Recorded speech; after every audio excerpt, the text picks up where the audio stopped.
My tip for you this month is to get you thinking a little bit differently about your email.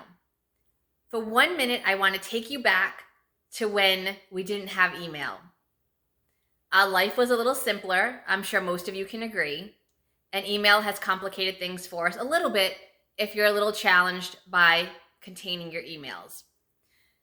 So I want you to think of that time. What did we do before emails? We had a process and a system of how to handle incoming information. If you were working in an office, somebody brought you a memo, or somebody had a face-to-face conversation with you, or there was a phone call, or there was a piece of mail that came in.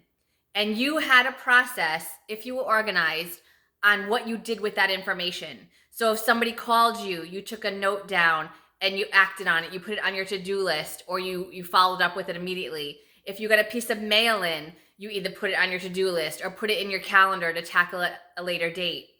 If somebody handed you a memo, again, those things that were coming at you, those phone calls, people talking to you, memos, mail, you had a process. You would take it, decide a couple of things. You were either going to act on it immediately, you're going to put it on your to-do list to do that day or days down the road, or you would file it in your calendar if it was something that needed to be handled 2 weeks, 3 weeks, a month from now. I want you to look at your email the same way for those of you that are overwhelmed. And then let me back up for a second. You had the people that had piles on their desk of just all that incoming information, and they didn't have a process to deal with it. So those might be the people now that have emails at 20,000, 40,000, 60,000 in their inbox.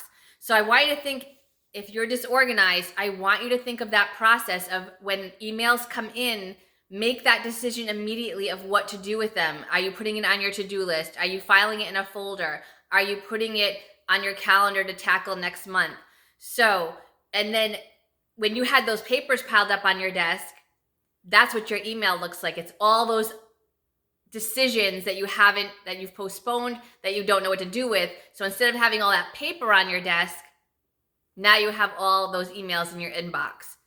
So I want you to get organized, and I want you to think about your email a little bit differently and think about it as going back to the old school way of when information came in and how you processed it before email, and apply that now to your email inbox. And if you didn't have a good system back then, check out, I'll link the video I recorded a while back about what to do, how to clean up that backlog of your emails. So just a different way of looking at things, a simpler time when we didn't have email, but now we do, and how are we processing our inboxes? If you need any help, give me a call. I can walk you through the process, talk you through it, and get you on a good system. I'll talk to you soon.